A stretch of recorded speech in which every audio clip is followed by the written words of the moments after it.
Let me nod to the marriage of true minds.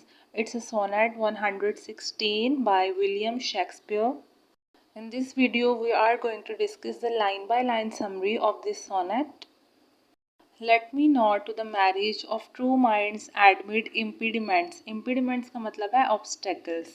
Poet कह रहा है कि वो ट्रू लव के यूनियन में किसी भी ऑब्स्टेकल को, किसी भी रुकावट को नहीं मानता, यानी ट्रू लव के दरमियान कोई ऑब्स्टेकल नहीं आ सकती.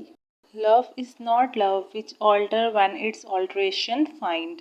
वो प्यार प्यार नहीं जो हालात बदलने पर खुद भी बदल जाए. और bends with the remover to the remover. वो प्यार नहीं जो आसानी से ख़त्म हो जाए या कमज़ोर हो जाए या बिछड़ने से ख़त्म हो जाए. Oh no, it is an over fixed mark. ये कभी ना ख़त्म होने वाला निशान है. That looks on tempest and is never shaken. जो तूफ़ानों या आजमाइशों को देखता है मगर ख़त्म नहीं होता. It is the star to every wandering bark. Wandering bark एक पोएटिक एक्सप्रेशन है. इसका मतलब है एक शिप जो समंदर में अपनी डायरेक्शन भूल गया है. ये यहाँ रिप्रेजेंट कर रहा है किसी ऐसे इंसान को जो लाइफ में अपना पर्पस खो चुका है. So it is the star to every wandering bark. इस लाइन का मतलब है कि ये किसी सितारे की तरह किसी खोई हुई कश्ती को रास्ता दिखाता है. Whose worth unknown although his height be taken. जिसकी ट्रू वर्थ का अंदाज़ा नहीं लगाया जा सकता. यानी ये एक ऐसा सितारा है जो लोगों को रास्ता दिखाता है और इसकी ट्रू वर्थ का अंदाज़ा नहीं लगाया जा सकता.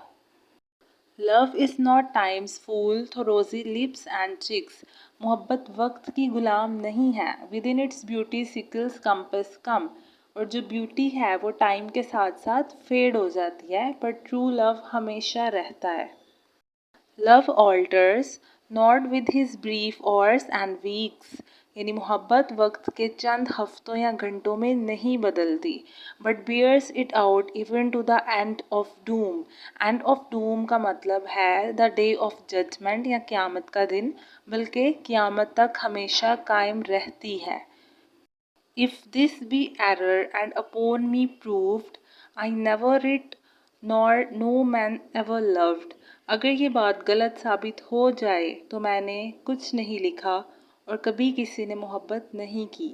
In the last line of the poem poet ये कहना चाह रहे हैं कि अगर उनकी पोइट्री की ये लाइंस गलत साबित होती हैं तो उन्होंने कभी ये पोइट्री लिखी ही नहीं.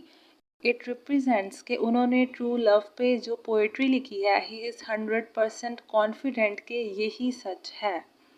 सो आई होप आपको समझ आई होगी इस लेक्चर की. मैं आपको पोइट्री की समरी याद करने की एक ट्रिक बताती हूँ कि आप डायरेक्ट समरी मत याद किया करें. आप जो उर्दू एक्सप्लेनेशन उसकी सुनते हैं उसे साथ साथ लिखा करें, फिर उसे इंग्लिश में खुद कन्वर्ट किया करें और उसे समरी में लिखा करें. और इससे क्या होता है कि आपको लाइन बाय लाइन एक्सप्लेनेशन भी याद हो जाती है और आप समरी में कोई इम्पोर्टेंट पॉइंट मिस भी नहीं करते. और शेक्सपियर का जो दूसरा सोनेट है सोनेट 14, इसका लिंक मैं आपको डिस्क्रिप्शन बॉक्स में दे दूँगी. इसका टाइटल है शैल आई कंपेयर थी टू अ समर डे.